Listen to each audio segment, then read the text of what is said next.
दोस्तों नमस्कार।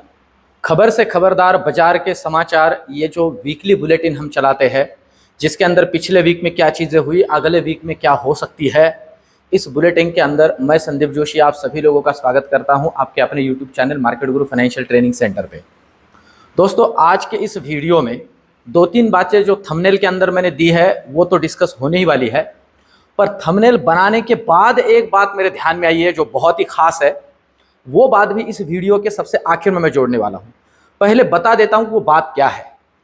Overall market के बारे में एक छोटी सी बात मैंने इनिशियली ही जोड़ी है पिछले वीक में ही, और इस पूरे वीक में इसके बारे में ही चर्चा करते आ रहा हूं। वो बात यह है कि मार्केट के अंदर 2019 के जैसे 2019 में इलेक्शन के पीरियड में या इलेक्शन के दौरान जिस तरह का मार्केट में मूवमेंट आया था, उसी तरह का मूवमेंट इस साल भी या इस बार भी प्रोबेबिलिटी लग रही है। और वो मूवमेंट दोस्तों वी शेप वाला था।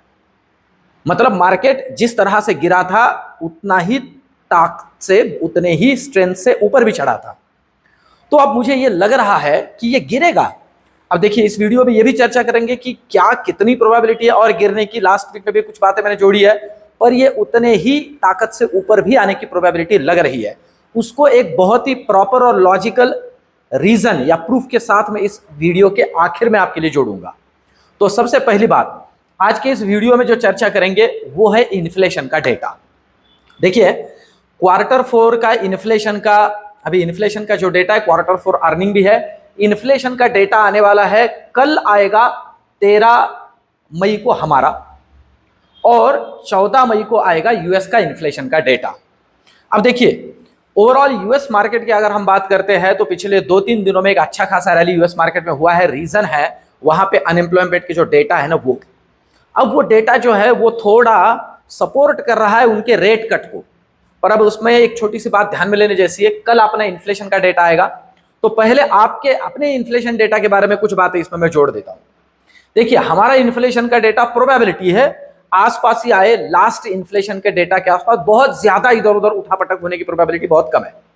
अगर इन्फ्लेशन थोड़ा बढ़ भी जाता है तो उतना दिक्कत अभी हमारे मार्केट पे वो नहीं करेगा, ये भी बात इसमें मैं जोड़ दूं। पर यूएस मार्केट का इन्फ्लेशन का डेटा अगर थोड़ा इधर उधर आ जाता है, मतलब बढ़ के आ जाता है, तो जो इंपैक्ट उनके अभी अनएम्प्लॉयमेंट के डेटा के रिजल्ट ने किया था उसके ऊपर ये पानी फेर देगा।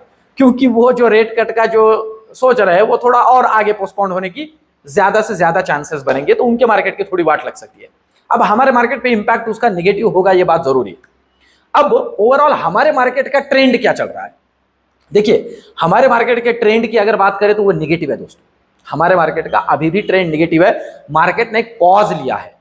अब ये पॉज कितना आगे कारीगर होगा ये बात अभी के लिए बोला नहीं जा सकता है। तो ओवरऑल मेरा जो एनालिसिस है उसके बारे में मैं आपको 2-3 बातें इसमें जोड़ देता हूं। मुझे लग रहा है कि कुछ फैक्टर्स ग्लोबल भी हमारे लिए जरूरी है, कुछ हमारे भी जरूरी है। हमारे फैक्टर में जो सबसे इंपॉर्टेंट फैक्टर अभी ध्यान में रखना जरूरी है वो तो है वोटिंग परसेंटेज वाला, तो उसे तो मार्केट ने अभी कंसिडर कर लिया है। और एक फैक्टर है दोस्तों कि कुछ इस तरह के रूमर अभी मार्केट में चल रहे हैं। देखिए मैं फिर से एक बात जोड़ी इसमें कि मैं कोई पॉलिटिकल स्टेटमेंट नहीं कर रहा हूं, ना ही मैं किसी पॉलिटिकल पार्टी के पॉइंट ऑफ व्यू से ये सारी बातें कर रहा हूं। इसे बहुत अच्छे से क्लियर कर लीजिए। एज ए एनालिसिस्ट कुछ बातें आपके सामने रख रहा हूं कि ऐसी चर्चा चल रही है कि ये जो अभी करंट गवर्नमेंट है वो जा रही है, इस वजह से मार्केट डरा हुआ है वगैरह वगैरह। इसका एक प्रूफ इस वीडियो के आखिर में मैं जोड़ने वाला हूं, और बहुत लॉजिकल प्रूफ। सारी चीजें आपके सामने क्लियर हो जाएगी, क्योंकि हमें तो एनालिसिस करना है दोस्तों, बाकी किसी से कोई लेना देना नहीं। एक बात इसमें मैं और एक जोड़ देता हूं। मार्केट की अगर हम बात करते हैं ना, तो बहुत से लोग सपोज ऐसे कंसिडर कर लेते हैं ये गवर्नमेंट जाती है, तो अगली जो गवर्नमेंट आएगी, ऐसा नहीं है कि किसी दूसरे कंट्री से गवर्नमेंट आ रही है हमारे यहां पे, मतलब हम आगे फिर से कोई अंग्रेजों के हाथ में दे रहे हैं या हमारी गुलामी फिर से ऐसा नहीं, हमारे ही लोग आने वाले हैं। आप बात को समझ लो। और ये हमारा अर्थचक्र और ये विकास और ये जो हमारा डेवलपमेंट ये चलता ही रहेगा।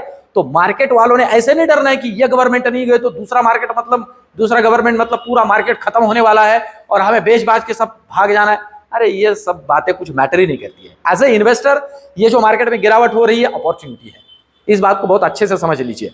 तो अब जो नेक्स्ट पार्ट इसमें ध्यान में लेना है दोस्तों कि किन चीजों पे ध्यान रखना है ग्लोबल मार्केट के पॉइंट ऑफ व्यू से, पहले उसे समझ लेते हैं। तो ग्लोबल मार्केट के पॉइंट ऑफ व्यू से 2-3 बातें ध्यान में लेने जैसी है। जैसे सबसे पहला पार्ट है ये, और ये है दोस्तों यूएस का बॉन्ड यील्ड, 10 साल का गवर्नमेंट जीसेक बॉन्ड यील्ड, इसकी अगर हम बात करते हैं तो अभी जो करंटली लेवल्स चल रही है, करंट लेवल चल रही है, वो लेवल आप देख सकते हो ये 4.5 के आसपास है। ये अभी 4.5 के आसपास है। ये डेली का चार्ट है। और देखिए दोस्तों, मैं बार बार ना एक चीज बहुत जरूरी आपके सामने रखता हूं, बहुत लॉजिकल सारी बातें आपके सामने रखने की कोशिश करता हूं। और मैं सबसे एक बात हाथ जोड़ के हर बार कहता हूं कि अगर आप रिटेल इन्वेस्टर्स हो, अगर आप रिटेल इन्वेस्टर्स हो तो एनालिसिस करना शुरू करो। और जो लॉजिक होता है एनालिसिस की, वो भी मैं आपके सामने रखता हूं। इस वीडियो का जो एंड है वो बहुत बहुत ही इंटरेस्टिंग और काम का है। अच्छे से इन सारी बातों को ध्यान में लीजिए, ये क्योंकि हमें बहुत जरूरी है। देखिए क्या है कि अभी ये बॉन्ड यील्ड जो है ना, ये हमारे लिए सिरदर्द बन सकता है अगर ये इस लेवल के ऊपर निकले। ध्यान दीजिए, पर इस वीक में इसकी प्रोबेबिलिटी थोड़ी कम लग रही है। इस वीक में इसकी प्रोबेबिलिटी थोड़ी कम लग रही है। उल्टा ये यहां से और नीचे आए तो हमारे लिए बहुत बेहतर है। तो अभी तो ये इंडिकेटर हमारे लिए कोई सिरदर्द वाली बात नहीं है। इसके अलावा हमें ध्यान रखना है, ये चीजें जोड़ रहा हूं क्योंकि अगले वीक में इसके ऊपर आप ध्यान रखते जाइए। नेक्स्ट इंडिकेटर हमारे लिए जो जरूरी है ध्यान में रखना हमारे लिए, वो है ये डॉलर इंडेक्स। अभी ये भी 104 के आसपास आके रुका हुआ है, 104 105 के आसपास। अब ये जो लेवल है ये हमारे लिए कोई दिक्कत वाली बात नहीं है, पर अगर ये इसे तोड़ देता है 106 को, तो फिर हमारे लिए सिरदर्द वाली बात है इसी वीक के अंदर। पर प्रोबेबिलिटी इसकी भी बहुत कम लग रही है, लगता है ये और इधर निकलेगा। हाँ, पर इन्फ्लेशन का डेटा, जो यूएस का इन्फ्लेशन का डेटा आएगा वो बहुत मैटर करता है। उसके बाद में पॉवेल साहब का अगर उसके ऊपर कोई स्टेटमेंट आता है तो वो भी ज्यादा मैटर करता है। तो ध्यान किस चीज पे रखना है वो मैं आपको क्लियर कर रहा हूं। और साथ ही साथ दोस्तों, और एक इंडिकेटर के ऊपर हमें ध्यान रखना है जिसके बारे में मैं बार बार कह रहा हूं, वो हमारा इंडिकेटर है। और उस इंडिकेटर की अगर हम बात करें तो वो इंडिकेटर है हमारे मार्केट के वोलेटिलिटी का इंडिकेटर, इंडिया विक्स। मैं ये अभी आपके सामने रख रहा हूं, ये डेली चार्ट है, ये डेली चार्ट है आपके सामने। और आप देख सकते हो ये कहां से कहां है। 18.5 पे चल रहा है हमारा वोलेटिलिटी इंडेक्स, यहां से निकला था, यहां है अभी 18.5 पे। ये वोलेटिलिटी को दर्शाता है, मतलब मार्केट के अंदर कितना उठापटक हो सकता है इसे दर्शाता है। तो ये, और वो देखिए एक बात यहां बहुत अच्छे से ध्यान में रखिए दोस्तों, वोलेटिलिटी का मतलब किसी एक ही दिशा में मार्केट का भागना नहीं होता है। वोलेटिलिटी का मतलब जिगजैग होता है, ऊपर नीचे का मतलब वोलेटिलिटी होता है। तो इस बात को भी अच्छे से समझ के चलिए। तो ये इंडेक्स भी है ना, ये आने वाला वीक भी इसी तरह से तोड़फोड़ रहने वाला है, इसे भी अच्छे से समझ लीजिए। तो ओवरऑल जिन बातों पे हमने ध्यान रखना है आने वाले वीक में, ये वो बातें हैं, खास करके इन्फ्लेशन का डेटा हमारा और यूएस का। बाद में वीडियोस के अंदर भी उसका इंटरप्रिटेशन जोड़ दूंगा मैं, आने वाले जो हमारे वीकली वीडियोस, वीक डेज के वीडियोस होते हैं उसके अंदर। अब जो दोस्तों ध्यान में लेने वाली बात है नेक्स्ट वाली, वो है टाटा मोटर्स के रिजल्ट। देखिए मैंने खास करके इसमें ऐड किया है तोड़फोड़ रिजल्ट। मैं दोस्तों अगर पॉसिबल हुआ तो इस वीडियो के अंदर ही टाटा मोटर्स के ऊपर, अब उसे मुझे थोड़ा ये करना पड़ेगा, 2021 से इस कंपनी के बारे में मैं सभी के सामने कुछ बातें रख रहा हूं। मेरे जितने भी इन्वेस्टर्स, मेरे दोस्त है, देखिए मैं खरीदने के बारे में इस वीडियो के अंदर चर्चा नहीं कर रहा हूं, मैं एनालिसिस आपके सामने रख रहा हूं। इस बात को अच्छे से समझ लीजिए। बहुत ही तगड़े 222% ईयर ऑन ईयर रिजल्ट आया है इस कंपनी का। प्रॉफिटेबिलिटी बढ़ी है, आप समझ सकते हो। 17,407 करोड़ का प्रॉफिट डिक्लेयर हुआ है। 6 रुपए पर शेयर का डिविडेंड भी कंपनी ने डिक्लेयर किया। ये शुरुआत है, मैं आपसे कहूं इस कंपनी की ये शुरुआत है। मैं मेरे दोस्तों को एक ही चीज से ये बात क्लियर करता हूं कि भाई अभी तक आपको रास्ते पे कितनी टाटा की और बाकी कंपनियों की गाड़ियां दिखती थी, मैक्सिमम गाड़ियां मारुति की हमें दिखती थी, पर आज उसी की कंपैरिजन में टाटा की गाड़ी दिख रही है। और ओवरऑल हमारे कंट्री के अंदर जो रिवोल्यूशन हो रहा है एक ईवी का, उसके अंदर आप देखोगे तो मैक्सिमम गाड़ियां 10 में से 8 गाड़ी इनकी दिख रही है। आप अच्छे से समझ लो। और ये टाटा मोटर्स ना दोस्तों सिर्फ कंपनी नहीं है, आप समझ लो ये हाथी है। बाकी किसी भी कंपनी के लिए इन फ्यूचर इतना ताकत से या इनके जितना ताकत से ग्रो करना बहुत मुश्किल है। रीजन समझाता हूं मैं आपको, क्योंकि उन्हें बहुत सी चीजें बाहर से लेके करनी है। इनका सब कुछ इन हाउस है, सब कुछ इन हाउस। कंपनी के स्टील से लेके कंपनी के टेक्नोलॉजी तक सब कुछ इनके पास है, खुद का है। इस बात को बहुत अच्छे से समझ लीजिए। इसके ऊपर एक सेपरेट वीडियो ही लेके आने वाला हूं कि इनका जो मतलब हम कह सकते हैं साम्राज्य, टाटा का साम्राज्य किस तरह से है और आगे चल के ये कंपनी क्या बवाल कर सकती है, इसके ऊपर तो इस बात को बहुत अच्छे से ध्यान में रखिए। मैंने मेरे कुछ दोस्तों को एक बात छोटी सी कही थी। मैंने 2008-9 के अंदर मेरे दोस्तों से मारुति के बारे में कहा था। ध्यान दीजिए, अगर 2008-9 में कोई मारुति का शेयर खरीदता बजाय मारुति की गाड़ी खरीदने के, समझ लीजिए 700 रुपए का एक शेयर चल रहा था, 700 रुपए का, तो आज वो करोड़पति होता और साथ ही साथ मारुति की 10 गाड़ियां अफोर्ड करता, हाईएस्ट कैटेगरी वाली। ये बात भी समझ लीजिए, ऐसी हालत इनकी आज है।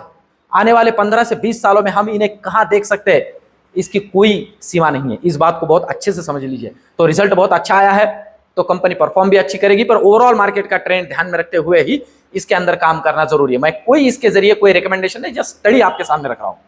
अब इस वीडियो का क्लाइमेक्स, मैंने जो आपसे कहा है कि मुझे लग रहा है मार्केट के अंदर वी शेप क्यों काम हो सकता है, और जो जिस तरह के रूमर मार्केट के अंदर चल रहा है, मुझे लग रहा है कि वो सिर्फ रूमर क्यों है। तो दो बातें आपके सामने रखता हूं। FII DII का डेटा ये आपके सामने है, ये है मंथली डेटा, मतलब इस महीने का डेटा, डेली वाला, कि किस तरह से इन्होंने काम किया है। इसमें एक सबसे इंपॉर्टेंट पार्ट आपके सामने मुझे रखना है, आप देख सकते हो, यह है दोस्तों मंथली डेटा। यह है मंथली डेटा। मैं मेरे बहुत से दोस्तों को एक छोटा सा सवाल पूछता हूं मेरे सेशंस के अंदर। ऐसे समझ लीजिए कि अगर किसी रास्ते पे आप अभी अभी सफर कर रहे हो, इसके पहले आप गए नहीं हो, और आपको उस रास्ते पे कहीं दोपहर में लंच करने रुकना है, आपकी गाड़ी रुकानी है, आपको वहां लंच करना है, पर आप अच्छी होटल ढूंढ रहे हो खाना खाने के लिए। तो गाड़ी में बैठते बैठते ही गाड़ी जो चल रही है उसी से आप एनालिसिस कैसे करोगे कि कोई अच्छी होटल है, हाँ यहां पे अपनी गाड़ी रुकाते। तो मैक्सिमम लोगों का जवाब होता है, अगर गाड़ी से चलते चलते ही हमें एनालिसिस करना है तो हम एक काम करते हैं, जिस होटल के सामने ज्यादा गाड़ियां रुकी हो हम हमारी गाड़ी उसके तरफ लेके जाते हैं। एनालिसिस क्या होता है कि भाई इतनी रश है, मतलब टेस्ट अच्छा होगा। कुछ बातें ना दोस्तों, जैसे होता है ना कि मतलब कुछ बातें बहुत ही छोटे छोटे एनालिसिस से समझ में आ सकती है। क्या एनालिसिस है मेरा, मैं आपके सामने रखता हूं। क्यों मुझे लग रहा है कि ये वी शेप काम कर सकता है मार्केट, रीजन देखिए। हमारा DII है, डोमेस्टिक इंस्टीट्यूशनल इन्वेस्टर्स, इनका ये लास्ट मंथ का आंकड़ा है खरीदारी का, ये खरीदारी का आंकड़ा है, और ये है इस महीने का आंकड़ा, देख रहे हो, मतलब मार्च का और अप्रैल का। ये मार्च का, ये अप्रैल का है, मई का तो अभी शुरू हुआ है। ये मार्च और अप्रैल का इनका खरीदारी का आंकड़ा है DII का। अब ये आंकड़ा देखते हुए आपको क्या लग रहा है कि इनको लग रहा है मार्केट गिरने वाला है। 56,000 करोड़, 44,000 करोड़ का खरीदारी है। अगर इन्हें लगता ना दोस्तों, तो ये इनके साथ ही होते कुछ हद तक, आप समझ लो। ये लोग इतना खरीद नहीं रहे होते, समझ रहे हो, ये लोग इतना खरीद नहीं रहे होते कि इनको अगर लगता कि यार गवर्नमेंट इधर उधर होने वाली है, कोई दिक्कत इतनी बड़ी होने वाली है। ये तो सारी बातें ना दोस्तों, ये हमारा व्हाट्सएप यूनिवर्सिटी या टेलीग्राम यूनिवर्सिटी हम तक पहुंचाता है, और हम एज ए रिटेल इन्वेस्टर्स सारी चीजें इनके हिसाब से करके फिर सिर पीटते हुए बैठते हैं। इन सारी चीजों को ना, ये इंडिकेटर्स बहुत काम के दोस्तों। देखिए इतनी बड़ी रश है, इतनी गाड़ियां दिख रही है, तो कोई दिक्कत नहीं होगी, अभी के लिए तो ऐसे ही लग रहा है। तो ओवरऑल इन सारी चीजों को देखते हुए मार्केट में काम करिए दोस्तों, कहीं हमारे साथ खेल के साथ खिलवाड़ ना हो, और बहुत बार तो वही हो जाता है। तो दोस्तों इस वीडियो के अंदर मैं कोई लेवल्स वगैरह के बारे में चर्चा नहीं की है। लास्ट कल का वीडियो, फ्राइडे का वीडियो लेवल्स के पॉइंट ऑफ व्यू से देख सकते हो, पर ओवरऑल जहां तक लग रहा है मार्केट ने अभी पॉज लिया है, एक मार्केट के अंदर एक अपवर्ड डायरेक्शन में मूव की प्रोबेबिलिटी बहुत ज्यादा है। पर ध्यान में रखना है, निफ्टी 22,000 के ऊपर अच्छे से टिकती है, तो लेवल्स अगर टूटती है तो नीचे के लिए भी रेडी रहना है। तो दोस्तों लेवल टूटेगा तो ही प्रसाद बटेगा, ये बात बहुत अच्छे से याद रखिए। और साथ ही साथ ये बात याद रखिए कि लालच करोगे ज्यादा तो कैपिटल नहीं बचेगा आधा। आप सभी लोगों को आज वैश्विक मातृ दिन की बहुत बहुत शुभकामनाएं दोस्तों। आज का वीडियो रिसर्च एनालिसिस कैसे लगा कमेंट में जरूर बताइए। वीडियो को लाइक कीजिए, चैनल को सब्सक्राइब जरूर कीजिए दोस्तों। आपका एक लाइक इस वीडियो को और मेरे इस चैनल को प्रमोट करता है। मिलते हैं नेक्स्ट वीडियो में, धन्यवाद।